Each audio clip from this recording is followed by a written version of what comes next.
Hey folks, I'm Chris and I'm your Commander Mechanic, and welcome to Let's Do a Brew, where I talk with guests from around the creator and magic space around building a deck. And today I'm joined by a good friend of mine, Eilidh. Eilidh, welcome to the show. Hi, Chris. How's it going? Thanks for having me. Oh, fantastic. I'm so excited to have you on board here. For anybody that's been living under a rock, hasn't heard of you, doesn't know where you're from, why don't you let people know who you are and where we can find you? Sure. If you've listened to any Pro Tour broadcasts, you may have heard me in the background there talking about magic cards or interviewing players. I also co-host Elder Dragon Hijinks on the YouTube, so that's just a casual, pretty ridiculous Commander show alongside Olivia Gobert Hicks. And yeah, I sometimes stream. It's very rare nowadays, though, because, small child takes up all time. And I don't think anybody blames you for that. You have been pulling triple duty a lot of the time here, running around for the Pro Tour and casting it, as well as churning out weekly content on Hijinks. That's got to be a lot. Yeah, EK helps me a bunch with that. EK plays cards as our editor. We hired him about a year ago because I was just like, I can't do this and Commander at home anymore. So help. Yeah, so. Bless him, he is the best, yes, I will agree. He sure is. But this means that you get to see a lot of variety of formats and decks, too. That's got to be pretty interesting, seeing Pro Tour level decks and then turning around and seeing like the jankiest jank over on Hijinks, too. Is that some kind of like whiplash for you? A little bit, but the one good thing about, having to be up to date with all the latest sets and stuff is I get to scope out what cards I want to put in Commander decks. Because a lot of the time people are just like, oh gosh, another new set. I'm exhausted, which we all are, to be fair. But, we also get to see what cool cards are coming out and earmark them for the next Commander decks we want to build. You get to see all the broken stuff that the pros are doing with these cards. See if we can bring that over to Commander. To be fair, though, I think Commander players take the cake when it comes to broken stuff. So Absolutely. And look, as somebody who professionally breaks cards here, I'm not going to disagree with that one. But it means that you get to see a variety of decks as well. Like you've played dozens upon dozens of games over on Hijinks now. Oh, yeah. And you've seen the straight out of the box precons through to some of the wildest stuff that we can imagine. Do you have a favorite deck that somebody's played on the channel? Well, every time I think of like my favorite decks, I always think of Jimothy, Jim LePage from the Spike Feeders, because he just builds the craziest stuff. And I really like his Ozolith deck, where that is his commander and, it's World Zero, obviously. And he just gave it a color identity and built around it. So, yeah, I think that's a pretty fun one. I like to see decks that just do silly things. I never want to see a deck that's just built to win. I want to see it do the dumb thing. Absolutely. And with that, you and I are aligned. I always prefer a deck that does the thing over beelines to a win, right? Hell yeah. Amazing. And you and I talked about very briefly a deck that you wanted to build, one that you wanted to see. And I wanted to have you on to talk about it specifically because you want a deck built around the Millennium Calendar. Yeah, this card is sweet. This is from the latest Ixalan set. And basically, you try and get 1,000 counters on it. But if you can get to 1 million, cool, you're just, showing off now. And then dunking everyone. So it's kind of like, Aetherflux Reservoir on steroids. But I think you have to put a little bit more work into it, honestly, to get there with it. So, yeah. It's pretty cool. Building a deck around it is definitely necessary. It means that you can be a little bit more concise with getting to it as your win con. Yeah. But one of the things that's really interesting is that you only need to double a single counter 10 times in order to reach 1,000 counters on it. Yeah.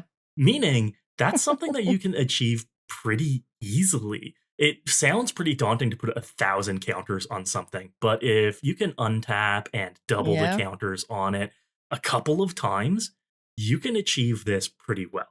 Yeah. There's some fun stuff that you can stick in here for sure. Like there's a bunch of untappers on everyone's upkeeps that you can then abuse that with. on your turn, stuff like Voltaic Key to be able to untap an artifact. So yeah, very cool things that you can do with it. And, it could potentially be really good at winning fast, but again, not the point. It's just something fun to try. Yeah, and I think that that's a really interesting thing that immediately piqued my interest here too, is building around something that isn't your commander or being a hidden commander in your deck is a really cool deck building exercise. And it means that we're going to have to make our deck around finding the calendar, which is a challenge in and of itself. This means that we might need to look at tutors, and because we're looking at an artifact as our hidden commander, we don't have a color identity for the deck yet either. Yeah. This means that we can go in any direction with any commander. Yeah. I mean, you could be colorless if you really wanted to. I think, Peregrine Dynamo? That's one of like the recommended commanders for it. But, colors are useful, so why not just... let's make it all the colors or none. There's many options, very, very many options. Yes. Yeah. And there are a couple of colors that we'll likely want to look at specifically because they help us go find the calendar too. Yeah. And this is, blue has great artifact tutors. Look at Fabricate and Whir of Invention and Reshape. Those are all incredible ways to go grab the Millennium Calendar. Red has a lot of artifact tutor to graveyards too. Yeah. Look at even Scrap Welder and Junk Welder as ways to go get the calendar out of your 99 and make sure that you've got access to it. White even has Enlightened Tutor that can go and put the Millennium Calendar up on top of your deck. That's all great ways to make sure that you're going to find this card. So what you're telling me is 5 colors? Yeah, cool, great. Well, that raises a very interesting question here. Because you often play on cam, on stream, for entertainment, do tutors make for good TV? No. I could say that without hesitation. I despise tutors. Similarly, I dislike fetch lands because the amount of time that is taken up just by shuffling and searching and digging, it's exhausting. And, we play games pretty frequently. Our schedule's not as strict as it used to be, when we were just like playing every single week. But people have only a certain amount of energy for Magic and Commander in a day, in a week, in a month. So, the more time spent searching for stuff and shuffling and taking extra minutes in a turn, let's try cut that all out. So yeah, tutors, we try and limit them for sure. And I think that that's something that applies to off stream, off cam Magic as well. The more downtime you have in a game, the more likely it is that somebody's going to pick up their phone and start disengaging. Yeah. And when you're sitting around a table and you might have like a once a month commander night where you're sitting around with your friends and you're just playing games for the hell of it, if somebody is taking a minute or two to search their library or they're tutoring turn after turn after turn, how engaged are you with really what's going on? Oh, definitely not. Like, obviously this is all dependent on your playgroup and, maybe you're playing complete strangers at a Magic store or something, but being considerate of other people's time extends beyond just being a decent person, like sitting on your phone when it's your turn kind of thing. It's like, take your turn, do the thing. It's also what kind of deck you're playing. If you're just there to goldfish and play solitaire with yourself, then, maybe just do that on MTGO or one of the goldfishing sites that you can do that on. Absolutely. So, yeah. Which is why a lot of people like engaging cards in Magic too. It's something that I've seen more and more out of the creator community too. Let's play cards that make other people make decisions, or let's play cards that give everybody something and get them engaged with the game. I love cards like, what's the Flump's name? Oh, Glunch? Glunch the Bestower? Yeah. Glunch the Bestower. Glunch the Bestower. I built a deck around Glunch, and everything in the 99 asked everybody to do something, made them make a choice, made them choose. Whether that be, do you want to pay for something, or do you want a token or a treasure? Yeah. Those are the kind of decks that I really enjoy playing for entertainment, Yeah. because there's very little downtime for everybody. Everybody gets to make a choice, even if it's a barbed choice. Right? Oh, for sure. Someone who you would actually really love speaking to, I don't know if you have yet, German Gary Oak, George. Oh, yeah. George and I have met a few times. Yeah, I would love to talk to him he has further. brewed something very similar to what you're talking about, where every single card is a decision. Where there's a decision for him or a decision for the other players, like will of the council things, voting, that sort of stuff. Like, he builds some crazy, crazy things. And when you're not available, I message him for stuff. I'm like, hey, what would you do with this? This is my idea. Help. That's what I love. I love the fact that this community is so collaborative when it comes to deck building too. It means that you know that there are dozens of people out there that you can reach out to, show them a deck list, get their input on and recommendations. But how do you feel about unsolicited advice? When somebody comments on a game and says, oh, you should have included this card in it. We don't get that very much, honestly. I'm always open to suggestions and stuff. It's kind of like when you're streaming as well. People typically don't like backseating, but if you approach it in a way that you're suggesting or inquiring, as opposed to saying, hey, where's this card? Why is it not in there? People are going to be more receptive to what you have to say. And, we love talking about Magic. This is our lives. My livelihood is very much tied to Magic the Gathering. So, I always want to be seeing what other cool things are out there. I mean, hell, Joey just shared something on Twitter. I'm like, ooh, give. So yeah, it just depends on how they say it, basically. So yeah, just be nice and people will listen and engage with you. Ooh, that's a life lesson right there. Yeah. Now, when it comes to a deck built around the Millennium Calendar, you mentioned how much you like Jim's Ozolith Rule 0 deck. How's that for an option here, too? Maybe we Rule 0 the calendar as a commander. Well, we could. We would still have to give it an identity, though, because Jim, he took a little liberties with it, and his deck is Dimir. If I'm not mistaken, the last time he played it, it was blue-black, so... I don't. It would solve the whole tutoring problem we'd have. There's other fun stuff you can do with counters. I know Simic really, really, really, really likes counters. So, anything green based would fit probably in pretty well, considering the amount of counter doublers there are there. But yeah, it could just be mono green dumb stuff. Yeah, and this gives us flexibility, because I have a few commanders in mind as a potential lead for this deck if we don't want the calendar at the lead of the deck. But this also gives you a really interesting option of saying, even though you have a color identity and you have a commander for the deck, if you're at a table that's okay with it, you can say, well, I'm going to Rule 0 Millennium Calendar and just swap my commander into the 99 instead. The deck functions perfectly fine. Lots of decks do that, where they have a backup commander in the 99.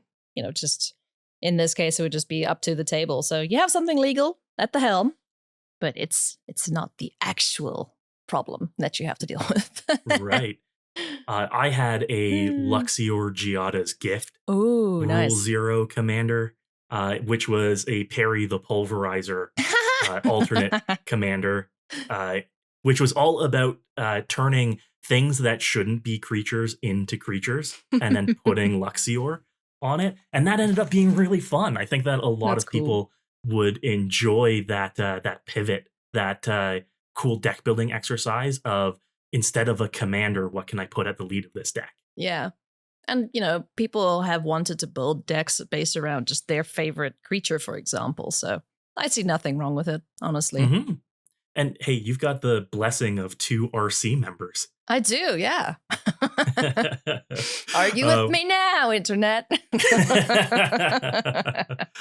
As long as everybody around the table is cool with it, Commander is one of those formats where you can just do whatever you want and have a good time, and that's kind of the vibe. Well, I mean, yeah, that's essentially how Commander started, right? Bunch of judges were bored and wanted to play together, so cool. Let's just make a multiplayer format. You know, keep iterating, keep making something new. You know, it's great. That's kind of my whole MO, right? Especially when it comes to deck building, is something new every week. I have that new shiny syndrome where something new comes out and you want to build a new deck around it. Are you also just like, I just want to build it? I don't necessarily want to play it, but I want to build it, and then I'm going to build another one. Yeah. That's where I'm at. Doing a lot of gold fishing and a lot of testing of decks is really fun. But sometimes you find, okay, maybe this deck isn't worth playing for entertainment. Maybe this one's a little bit miserable for my opponents. It's cool to build it, but not always necessary to subject your friends to those decks. Yeah, for sure. So when it comes to color identity, we have, of course, our options for this deck. How wide do we want to go? What do we want to include? If this is something that we're looking at potentially building and potentially subjecting people to, I think that there are some things specifically that we want to be including in the deck. If the Millennium Calendar is in the 99, we might actually have to include some tutors in the deck. But if we include tutors that aren't completely versatile tutors, say very narrow tutors, not a demonic tutor, which can go get anything in our deck, but rather a trinket mage that can only go get an artifact that is 1 mana value, being the Millennium Calendar, makes things a little bit more streamlined and more shortcutable in a game too, when you can say, I know exactly what I'm going for. We can skip to the next turn. I've played my card and go, right? Yeah. You know, that's also another thing, like shortcutting and telling people what you're doing so that the game can continue while you're doing it. Like that's a pretty cool thing to do as well for time management purposes. Yeah, and to make sure that people aren't, sitting around waiting for you to decide what to get. I think that that's a big pet peeve of mine, is somebody who casts a really versatile tutor and then doesn't know what they're going to get before they start searching. Yeah, it's just pre-plan your actions as the game's progressing. Yeah, sure, the person's turn before yours might change what you want to do, but just always have an idea in mind of what it is you're doing. It's another way to just keep things expedient. So when we're talking about the Millennium Calendar and finding the Millennium Calendar, we haven't even talked about trying to get the Millennium Calendar as our win con yet. What do we need to do in order to get those 1,000 counters on it? Have lots of mana, untap a bunch stuff. Well, and I think that there are a couple of very valid things that need to be taken into consideration here. First is that the counters that go on the calendar are only during your untap step. So naturally, the calendar wants you to be untapping multiple permanents on your turn. Yeah. So there's one path that we can go down, is how do we create the highest volume of permanents to be untapped in our upkeeps to naturally get counters on the calendar. So whether this is token creature creation, whether this is other permanent creation or other token creation, naturally I'm going to go to like Academy Manufactor. How do we make as many treasures, food, and clues? And then how do we tap those so that they untap in our turns as well? Those are all options for naturally getting counters onto the calendar. But then there's the option of how do we use the activated ability as many times as possible? Because it is to tap double the number of counters on it. Yeah. So this is the kind of work smarter, not harder option. I like that option more. Which means looking at untap effects is going to be a big part of this. And when it comes to untap effects, we've got blue having a lot of untapped target permanent effects, which is a very streamlined way to win with this. How do you feel about including instants and sorceries and even creatures that would untap the calendar? Oh, yeah. I mean, I would be down for that because, like, bless you, dear Midnight Clock. I always forget that you do things on everybody's turns, not just mine. I would kind of want to do it like that, just to keep people stressing a little bit. It's like, at the end of your turn, I'm going to do this and untap this or proliferate or, whatever. Something along those lines, just to get those counters ticking. And then, it's a clock. It is a literal clock that you are putting on the game. In which case, Seedborn Muse is likely an auto include for this deck. Because this allows us to activate the calendar on everyone's turns. Mm-hmm. That means that it would only take likely 2 turn cycles to get enough counters on the calendar in order to win the game. But this does mean that we have essentially our win con sitting on the table for 2 full turn cycles. There's a lot that needs to be considered about protecting the calendar during this too. Yeah. I hate counter spells, so I probably wouldn't want to do that. I like doing dumb stuff, but being targetable or vulnerable. I don't want to do something like give all artifacts hexproof or shroud or anything like that. I don't know what cards do that, but... So something like a Fountain Watch or a Padim Console of Innovation are likely out as options. Yeah, no. I don't want to do that. I don't want to be like Lockdown City, be like, haha, I must get through this game as quick as possible. I want people to be able to either then come attack me or blow up all artifacts or, Vandal Blast type things. Like, that needs to be an out. Otherwise, it's no fun. And that's something where you and I are aligned on this, because I like, and this goes contrary to what a lot of people like, but I like being the very visible threat at a table, but then also saying to everybody, deal with me. Puzzle it out, collaborate, team up, find a way to deal with me, because otherwise that clock is ticking down. And in this case, that calendar is ticking down. And if nobody finds a way to deal with it, then sometimes you just take the L, right? Yeah. Also doubling activated abilities, that sort of thing. Kind of cool. Or copying, I should say it. I'm thinking about Peregrine Dynamo again. Copying activated triggered abilities, which is kind of sweet. We can't use that though if we make the calendar our commander, because it says no, don't do that. Right. Exactly. Non-commander creature, the Peregrine Dynamo says. But Rings of Brighthearth. Yeah, I like that one. Is another great way to double up on activated abilities. I've got that in Svella. It's going to cost just as much as activating the Millennium Calendar itself. So it's going to cost you 2 activations worth, but it doesn't require you to untap it and then do it again. Yeah. And if we've got something like Seedborn Muse, the calendar, and Rings of Brighthearth. Yeah. Oh, gross. You're looking at potentially 1 turn cycle, and you've got 1,000 counters on this thing. That gets pretty wacky. Yeah. See, that's also kind of why I don't like playing too many tutors, because if you just go and fetch exactly what you need to win in a turn, like, that's no fun. I like when a game plays out or a deck plays out differently each game. If it's just doing the same thing over and over again, you bet your butt I'm going to disable it or disassemble it as soon as I can. Variance and variety is the spice of life and the spice of these games. I'm very much with you there. If a game played out the exact same way each and every time, then it wouldn't be fun. I've built decks where if I win with a card in it, I then take that card out of the deck so that I can never win the same way again.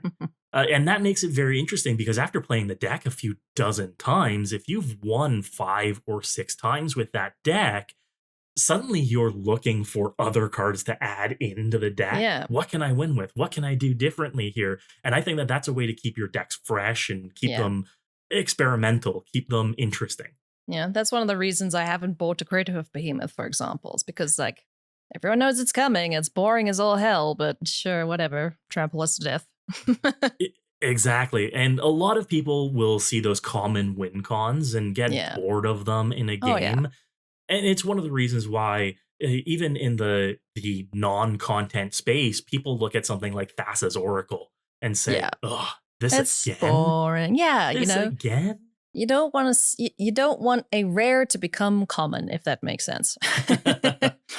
But that's also another reason why I really enjoy playing against Jim's brews, because he will always kill me in a way I never expect or see coming. Like just our last stream we did, he killed us with 2 copies of Council of 4, drawing a bunch of cards, making a bunch of knights, and then playing an enchantment that gives everything +2/+2 equals the number of cards you've drawn.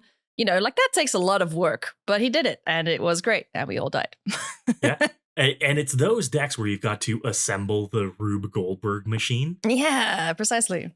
That are so satisfying, both to play and to play against. Yeah. So sometimes somebody just gets a perfect combination of cards, and even if they aren't infinite, they don't create like an instant win scenario. You've done something like assembled 3 or 4 cards without tutoring for them. Yeah. That just overrun everyone at the table. We've been in scenarios like that before in games that we've played, where sometimes somebody just gets this insane 1, 2, or 3 cards in combination, and you just can't do anything to stop it.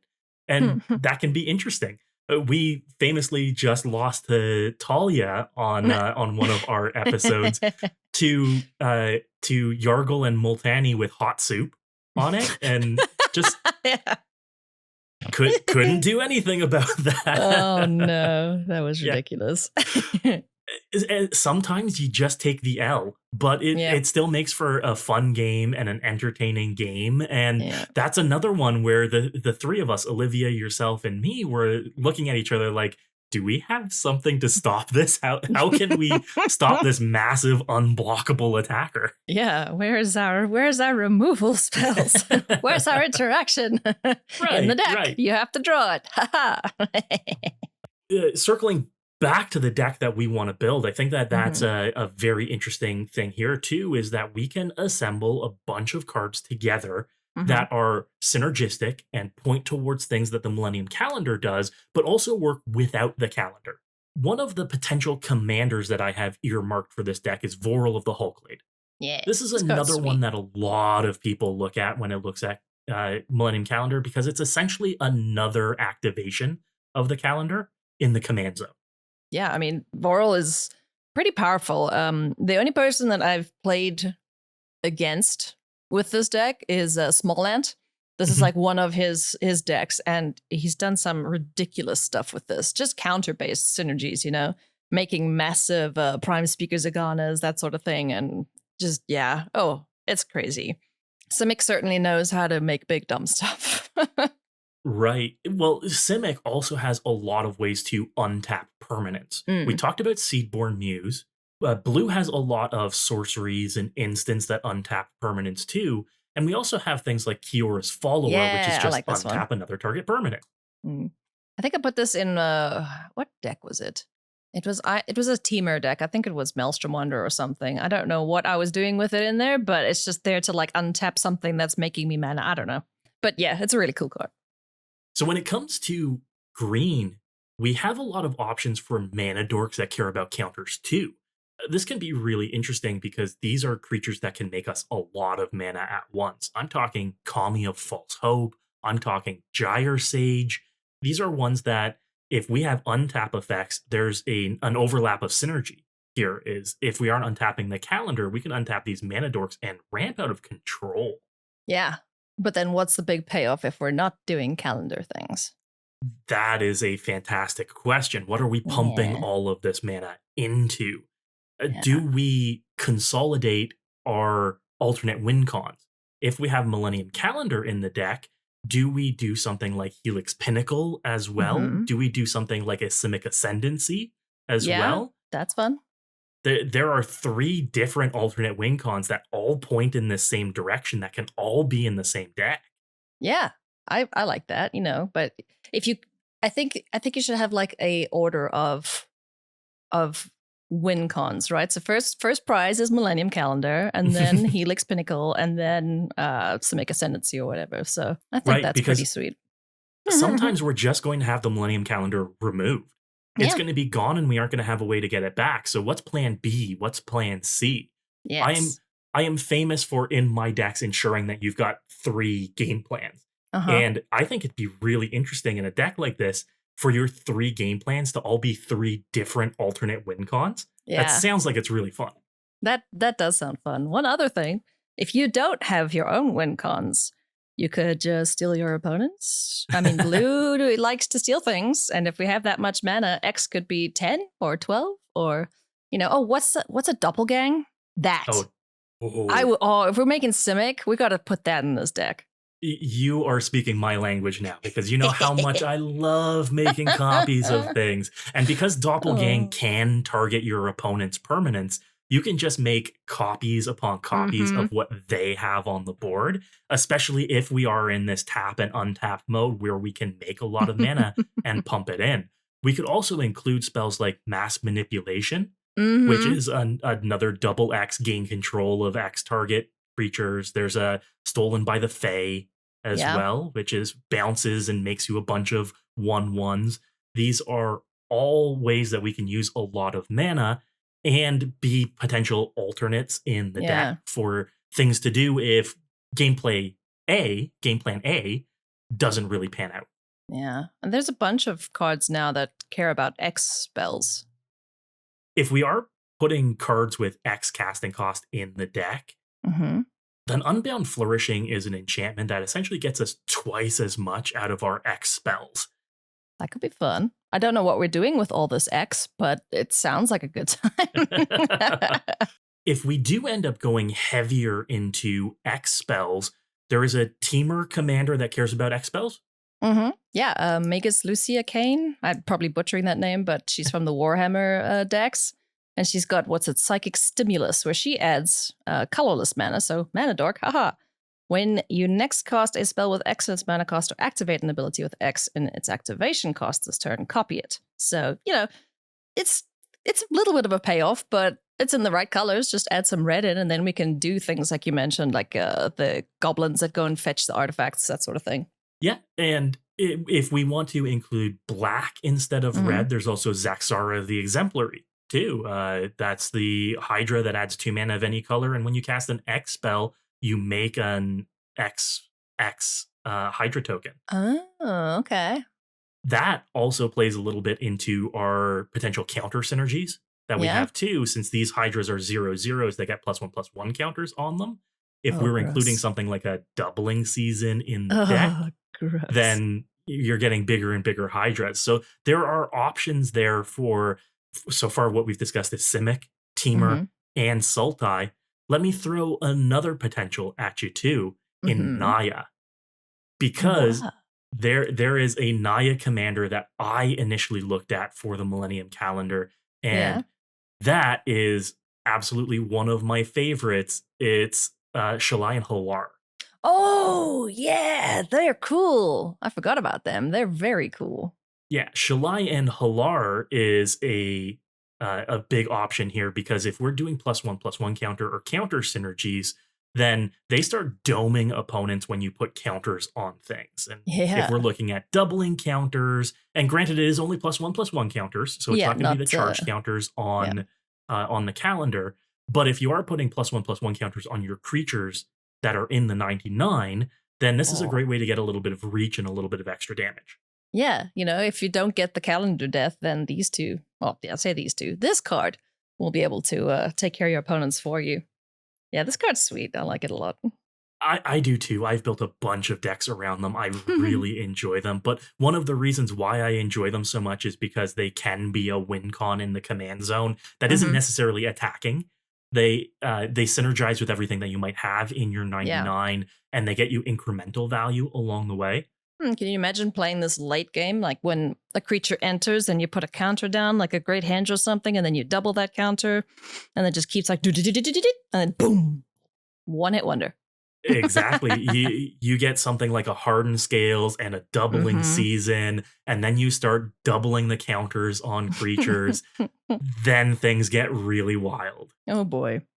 Exactly. But one of the reasons why I like them so much is because they do give you red in the color identity. Because All Will Be One is a card that we should really consider in this list too.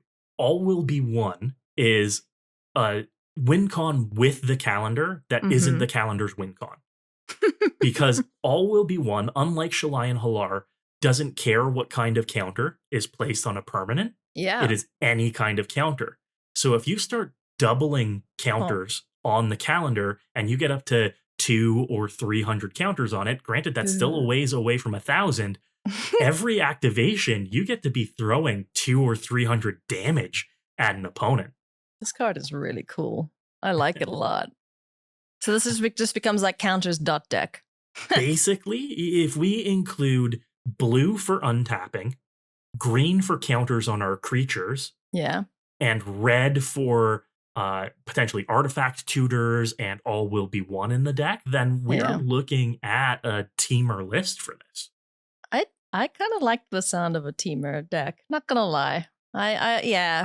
Doing red always feels like, okay, it's acceptable. You're killing me with a big red thing. It's fine. If you die to big dumb simic things, it feels bad. It's like, oh, come on. Yeah, same thing. Whatever. Boring. But if there's red in it, people are a little more forgiving, I think. Okay. You got me. You got a red deck. I expect to be burned out in a red deck. Yeah, precisely. It's definitely the vibe. Oh, that sounds cool. Yeah, so having worked backwards here, we've got the Millennium Calendar in the 99. We can still include alternate win cons like Helix Pinnacle and Simic Ascendancy. And we've got synergies in the deck like counter-based mana dorks. So our untap effects for the calendar have overlap with extra mana creation. We include X spells because we might be creating a lot of mana from this. And we've got All Will Be One in the deck as another path to victory. Yeah. Really sounds like we've got the shell for a good deck so far. I think I need to purchase All Will Be One. This is one of the things that I love about my Let's Do a Brews. If a guest walks away saying, oh, I should pick up a couple of those, or I should pick up one of those, then I've absolutely done something right. Yeah, this card is sweet. I forgot about it. I know people were playing with it, when the set released. I honestly have forgotten Phyrexia. It was so long ago, it feels like, but it wasn't actually. There's just been so many sets since then. But yeah, you lose cool stuff like this. This is great. Yeah, enter the it was 80 years ago me. Yeah. Yeah. It's been 200 years or 80 years, whatever it is. But so what I'll do is with some of the suggestions and recommendations that we've had here, minimizing things like counter spells that you don't like, minimizing tutors, so this is maybe a little bit more camera friendly here. Yeah. What I'll do is I'll put together some of the cards that we've talked about. I'll make a list, and then you and I will show everybody what the final list is here in a moment. Too. You gotta call it All Will Be 1,000 damage. Amazing. I will call it exactly that. This is cool. Thanks.